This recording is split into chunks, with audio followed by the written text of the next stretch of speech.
Hi there, I'm Pastor Mike. Welcome to my weekday podcast. People often struggle with the identity, who they are. So many young people in particular are searching for identity, often trying to conform to social and peer pressure to look a certain way or dress a certain way and behave a certain way, simply to be accepted by their peers or culture in which they live in.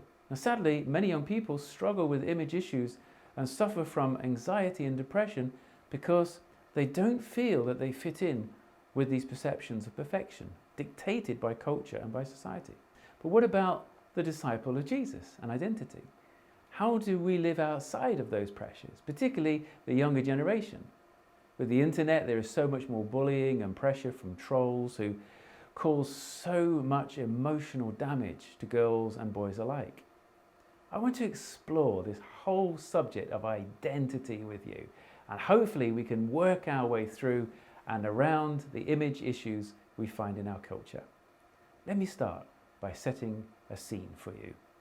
Imagine for a moment that you are at a dinner party and you're seated next to someone who does not know you and you do not know them. Our human makeup is such that we need to know about someone in order that we can categorize them and put them into the right box with the right label. What is known is safe and what is unknown is a threat. It is part of our human nature. Imagine just for example that the person that you're next to is a woman. So you look at the person's face. What does it say to you? Are there any clues, any giveaway signs of who that person is, what they do, where they come from? How has she done her hair? Is it dyed or is it a natural colour? How has she done her makeup? Is it done well? What about her eyes? Does she seem nice? Are they kind eyes, flirtatious eyes, nervous eyes? What about her clothes, her jewellery? Is she wearing a wedding ring or an engagement ring? What shoes is she wearing? Are they designer clothes and shoes? What about her handbag? Even before the woman sitting next to you has spoken, you've already analysed and assessed her and made a judgment call. You're looking to identify her and categorise her simply by the way she looks. Now, if you have a notepad or notes app, why don't you think about this question and write down on a scale of 1 to 10, where 1 is definitely not and 10 is definitely, whether you find your identity in how you look and what you wear.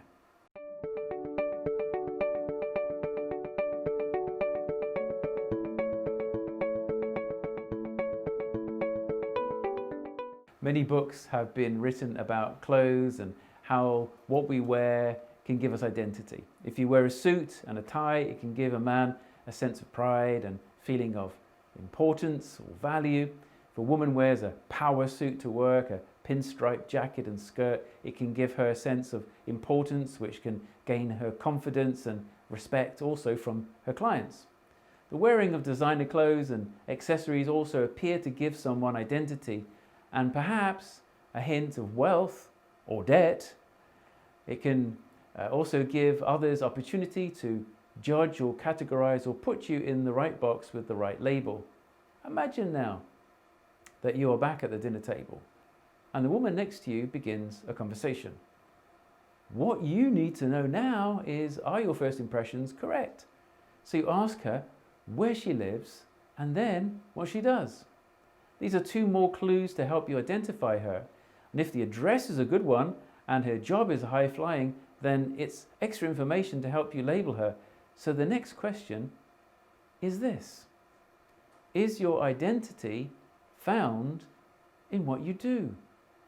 Take your notepad again, and I'm going to ask you some questions and give you a few seconds to answer them. Are you ready? If she said that she was a traffic warden or a parking enforcement officer, how do you feel about her?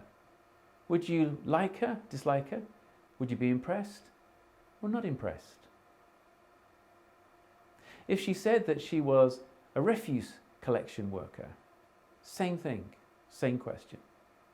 If she said she was a neurosurgeon, if she said she was a local member of parliament, if she said she was an alcoholic just out of rehab, I'm sure that the information changes the way you think about her.